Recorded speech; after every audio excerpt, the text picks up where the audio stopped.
Welcome back muli mga kaibigan sa bagong muling mga balita na ating mapapakinggan at mapapanood dito sa channel ng Bayan, ang Bayang Pinas. Dito, ating matutunghayan ang mga bagay na nangyayari sa ating bansa, partikular na umano sa loob na mismo ng gobyerno at lalong-lalo na dito sa kasalukuyang administrasyon. Ngunit bago ang lahat, kung bago ka pa lamang sa ating channel ay siguraduhin mong ikaw ay mag-subscribe, pindutin ang notification bell at syempre piliin na rin ang all upang lagi kang maging updated sa mga balitang bago, totoo at walang bias. Syempre mga kaibigan at kung mga ating mga solid viewers naman dyan ay maraming salamat naman po sa inyong walang sawang pagsuporta. At huwag din pong kalimutang magpakita ng suporta sa ating channel sa pamamagitan ng pag-like at pag-share sa ating mga videos. At syempre mga kaibigan, kung meron ka naman pong hinaing at opinyon, ang ating comment section ay bukas para sa inyong mga opinyon at mga hinaing at kung ano po ang nais nyong sabihin sa ating mga gobyerno upang mabasa na ito. Heto na nga mga kaibigan, atin nang panoorin at pakinggan ang balitang ito.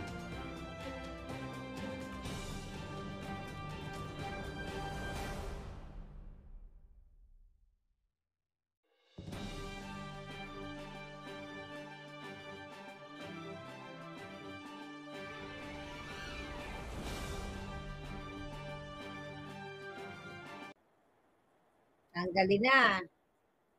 Sa Pilipino. Ayan, tanggalin na natin ang Bujutang Ginimes na mambubudol. Ngayon, nakatira na naman si Bangag. Nakatira na naman palaga si Bangag. Baka ng Ginimes na buhay ito sa Pilipinas. Kailan kaya kikilos ang ating mga kababayan? Alright, o yan. Kaya dapat pag nag-vlog tayo, lagi tayo nakatira. Diba? Para what? Para hindi na tayo nakakalimot. Si Hans, tawa-tawa ka dyan Hans. Si Sarah, si Eva, ayan. Talagang nabudol na ang Pilipino, mga palangga. So ano na ba ang nangyayari ngayon? Teka lang, sinisingot-singot ko. Mapasok sa Geelong. So paulit-ulit na lang mga palangga, wala nang patutunguhan ng inyong bayan. Alright, wala nang patutunguhan dahil ang topic for si Sarah, wala na bang iba? Hindi ba nila itatopic sa Kongreso, sa Senado, kung paano pababain ang presyo ng kuryente, ng bilihin, paano i-eradicate ang pulboronic, and lahat yan, dapat yan ang pinag-uusapan. Pero dahil nga lagi nakatira si Bangag Jr., alam nyo na yan. Paulit-ulit natin sinasabi dito, ayon sa ating informante, na talagang ang target o kaya ang plano talaga nila Bangag is to what? Eliminate enemies. Ano ba title natin? Eliminate enemies. Tama ba? I-impeach na rin si Marcos Bangag Jr., eliminate enemies, and Project Torpedo na sila ngayon. Dahil nga ayaw nilang tantanan, mga kababayan, ang ating Inday Sara. So dahil ayaw nilang tantanan at didiin nila yung issue na yan, mga palangga, patungkol dito sa sa walang kamatayang confidential fund. Actually, nag-release, alam mo yon, nag-release ang tawag dyan, ng balita ang mga Jutang Ginimes na mga medyang bayaran, siguro wala naman silang choice. Ito ang balita. Basahin lang natin habang nag-i-enjoy tayo. Ito. Ay, wala yon. Okay, here we go. Tama, ikukumpara natin, ha? Binalita, pero parang wala lang sa kanila, no? The Office of the President, under President Bangag Jr. is the top confidential and intelligence fund spender for 2023 with a combined 4.56 billion. The Commission on Audit Annual Financial Report. Ayon sa COA, for total of 4.56 billion ang ginasta ni Bangag Jr. Through Confi and Intelligence sa kanyang opisina na niho, walang ginagawa ang mga buwaka ng GNMS sa Congress. Sabi dito, the Office of the Bangag President remained to post the highest amount of confidential expenses, maintaining the same level as last year. Di ba? The office spent 2.25 billion and 2.21 billion on confi and intelligence according to Chuchu. Ngayon, anong pag-uusapan natin? I mean, ano ang ginagawa ngayon ng inyong mga kabangagan na gobyernong ito?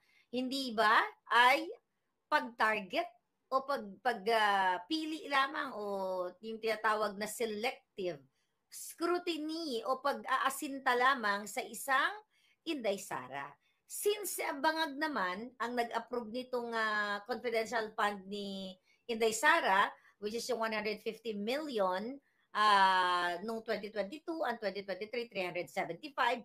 At yan na naman ngayon ang ini-scrutinize ng mga buwaka ng GNMS, pero yung total combined confi and intelligence is total kay Bangag 4 point something billion kami mention niya, tahimik ang mga hinayupa. Kaya nga sabi ko nga sa inyo, palangga, saan kayo pupulutin? So, i-impeach na rin natin. Okay? Sana may magsampa din ng impeachment kay Bangag. Kasi total, eto na lang din naman ang asikasuhin natin sa Pilipinas. Huwag na natin bigyan ng trabaho ang mga Pilipino. Huwag na natin tulungan ang mga may sakit. Diba? Kasi tulad din ng PhilHealth, nakipagsabuatan na dyan sa Tingog Party List. Di, huwag na, mag-ano na lang kayo, mga kababayan. I-impeach na lang din si Bangag Jr. Total, may kalayaan naman kayo. Ang gawin natin, mag-file tayo, ay mag-petition tayo. Maybe maggawa tayo ng, maybe ngayon, maybe tomorrow. Diba? O Z, baka naman, kung nanonood ka, baka pwede kang sumulat dyan ng petition at ipasasubmit natin or i-upload natin, di ba, sa change.org or sa petition.net, I think. Di ba? Para naman patas. Total, si Bangag Jr. naman ang nagbigay nitong confidential fund ni Inday Sara, di ba? Reklamo sila ng reklamo na 125, at 175, ay 375 na, di ba? Di i-impeach na rin natin, mag-file na rin kayo. Kayo po na mga supporters ni Inday Sara, dyan, kahit na konti lang yung number ninyo, ang importante mag-file kayo. Katulad ni Secretary Cardema, Congresswoman Cardema, di ba? Sino pa yan? Congressman Marcoleta. Mag-file na rin kayo ng impeachment, then sasabayan natin ng petisyon ng taong bayan. Tignan natin, di ba? Kung ilan ang pipirma, kung milyon-milyon, 32 million ba lahat ng pipirma, o at least man lang kahit maka 1 milyon tayong perma dyan sa change.org or sa petition.net para ipakita natin ang ating suporta sa hindi lang kay Sara Duterte, kundi sa Pilipinas na wala nang ginawa ang mga buwaka ng GNMS sa Congress, sa Senate. Oh my God. Lahat na sila, mga palangga, NBI, DILG, lahat buwaka ng GNMS, magkakasabwat. Okay na rin yung ginagawa natin pagrarally,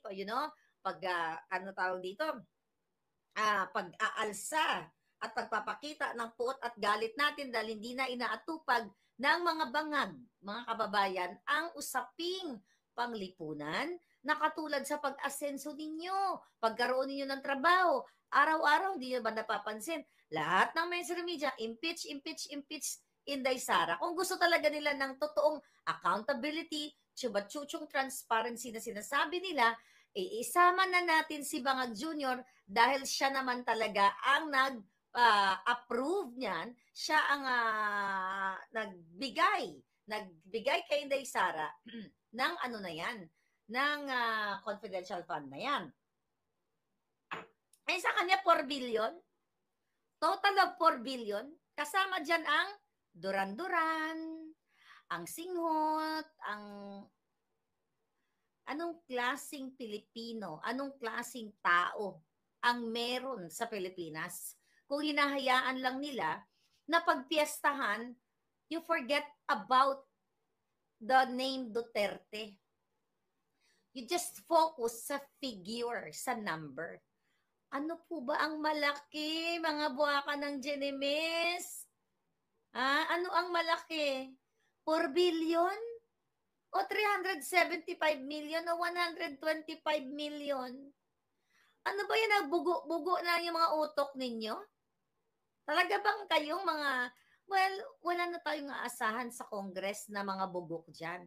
Pero kayong mga mamamayang Pilipino, mahina na ba talagang utok nyo sa mathematics dahil sa kasisingot nyo ng pulburon?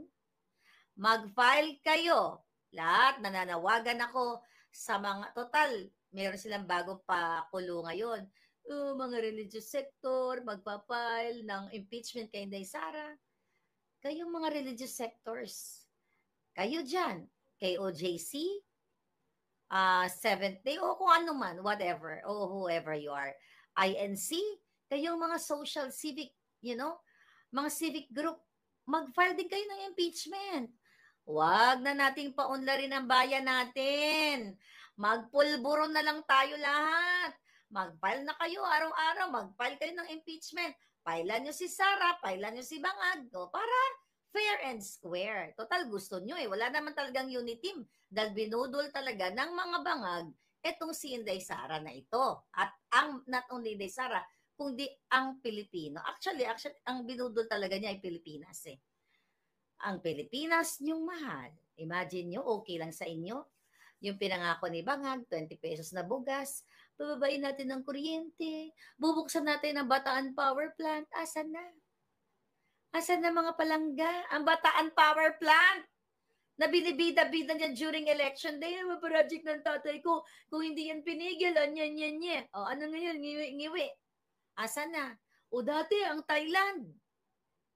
O, tayo, meron tayong iri, di ba, mga kadyotani Bangag? You know, mga palangga. I don't know sa mga bansa kung nasaan kayo. Pag pumunta po kayo ng mga tindahan dito, mapa-Filipino store, Asian store, American store, all stores. Ang makikita nyo pong bugas, made in Thailand.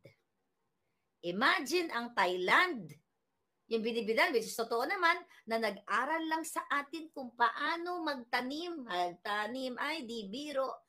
And now, may nakita ba kayo dito sa Amerika, mga PhilAm dyan, na bugas na made in the Philippines? Ang yabang-yabang ng Marcos. Oh, yung tatay ko na ganyan, may iri. Diyan sa UP Los Baños, tinuruan. Oh, yung mga, remember that interview? Yung mga karatig, natin, bansa natin, sa atin lang yan nag-aral. But look at Thailand. Nilalampaso tayo. Hindi pa naman yan sila English-speaking country. Dahil ngiwi ang ating presidente na Bangag. Yan ang gusto niyo suportahan. Ano magagawa ko? Pagod ako ngayon. Putangin na ninyo lahat. Yung mga Bangag lang, hindi kayo palangga. Napapagod na ako minsan sa kadadaldal. Magpulburo na lang tayo, mga giatay. Yung sinasabi kong eliminate enemies. Jutang Genemes. Last year pa yon. Ngayon naglabasan na. Ano na ngayon? Project Torpedo na from pananakot lang sa vlogger at paghaharas. O ito na ngayon si Inday Sara Duterte na at halos lahat tayo. Si Glenn Chong, si Vic Rodriguez, si Harry Roque, moron si Harry Roque, di ba? Ito lahat kasi gusto lahat tayong gurgurin, mga palangga. Gusto lahat, kaya ganito ang ginagawa nila para alisin ang mga may alindog. Katulad ni Inday Sara. Napakalakas niya. Napakalakas. Malaki nga ang 32 million nga ang bumoto sa kanya, di ba? Imagine niyo, ito'y mga pangarap ni Tambaluslos. Ang pangarap ni Lisa Tanas na sila ay manatili sa pwesto katulad ng Marcos Sr. Kasi the moment na matanggal ang mga buwaka ng inang yan, believe me, kulong lahat yan. O baka retroactive. Kung pwede nga lang i-retroactive ang batas, G-tie kung may G-tie. Kaya mga palangga, ayan, BBM resign, sabi ni Erim Nostri. Kaya nga mga palangga ko, okay. Kaya nga mga palangga, mamaya basa tayo ng mga comment. Kaya sinasabi ko, kaya itong project nila, para gurgurin tayong lahat, tanggalin lahat ng mga kaalyado nila, mga hitad. Mga kaalyado, mga kalaban nila sa, hi Casey, kalaban nila lahat sa politika. Unang-una na ako dito, di ba? Anong ginawa nila? Ginagamit nila ang pondo ng bayan para sa harassment. Imagine nyo si Marlica, kinasuhan dyan sa Pilipinas. Yung fraudulent act na ginawa ni Taberna sa pakipagsabwata ni Satanas nung sila ay nag-fabricate ng address sa akin just to file a case para matanggap sila sa korte. Nag-invento sila. Then, para mabigyan ako ng warrant of arrest. That's Project Torpedo, mga palangga. Eliminate enemies ang tawag dyan. At gamit nila ang pondo ng bayan. Grabe ang kuryente, nag-increase, sabi ni Solid Maharlikan ako. Alright? Latest Attorney Torion versus Castro, sabi ni Julian Sword. Ayun, nag-file ng case. Lahat yan. Kayo, Attorney Torion, filean nyo rin ng impeachment si Bangag. Dahil kalayaan yan ng bawat Pilipino na mag-file ng impeachment dahil na kay Bangag lahat high crime. Diba? Betrayal of public trust. May tiwala pa ba sa kayo sa kanya? Ano yung mga high crime na grounds for impeachment kay Bangag? Ang pagkasangkot ni Bangag sa pulboronic. Ang pagkasangkot ni Bangag sa pagpoprotekta ng smuggler. Ang kidnapping ni Bangag at ni Satanas sa Turkey. Ang dami. So maliban sa petisyon na gagawin natin at pagrarally natin mga palangginging, ay sana manawagan tayo dyan sa inyo. Kayo dyan, nandyan kayo sa Pilipinas, at ang mga kongresista, mag-file din kayo ng impeachment laban dito kay Bangag. Kasi ang ginagawa nila, mga palangga, para gurgurin lahat at para sa bating ng 2028 o 2025, manalo sila lahat tayo ay sila gagawa ng mga kwento, mga kaso like me, 4 cases, 1 dismissed, 3 ongoing, nilalabanan ko. Sino ba ako, mga hitad? Diba? Gusto nila burayan ang bunganga ko sa mundong ito. Gusto nila akong gurgurin kasi yun ang nais ni Satanas. Diba nga, Junior, napakaingay nga ni Marlica kahit nasa Amerika, this oras ng gabi, nagnangangabels. Yan yung gusto nila. Kaya ano pang inaantay ninyo?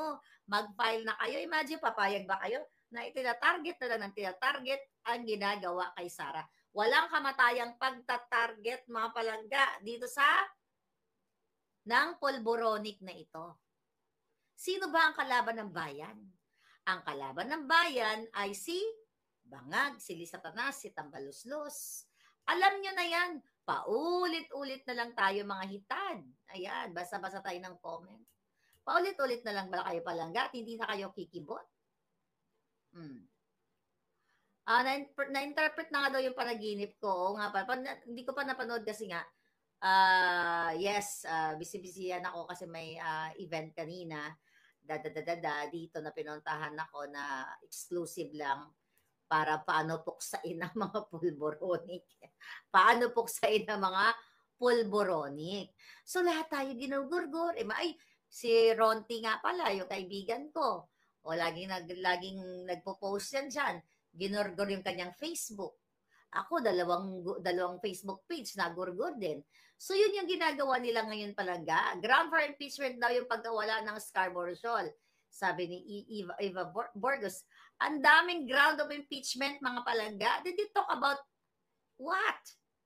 Confidential and intelligence fund ni Bangag, 4 billion? Tapos kayo, mga mainstream media, kayong mga lutang, kayong mga bangag, talagang ayaw niyong tigilan si Sara sa 375 million? Ano yung confidential fund na yan? Diba? Saan ginamit ni Bangag yan? Si Sara andyan. Ang ano ba, sinabi ba nila dyan sa Huwad Committee? Hindi naman napakita doon na nilostay ang pera. Ang sinabi, may mga certain names na there's no such thing. Mga bugo nga mga ulupong. Ang confidential fund, paulit-ulit. Ang sinabi na ng mga magagaling na abogado yan, mga hitad, na ang mga personalidad na nakasulat dyan sa confidential fund ay hindi yan intended para what? Hi, Gracia Degal. Para i-spluk o sabihin sa publiko. Bakit? Sensitive issue.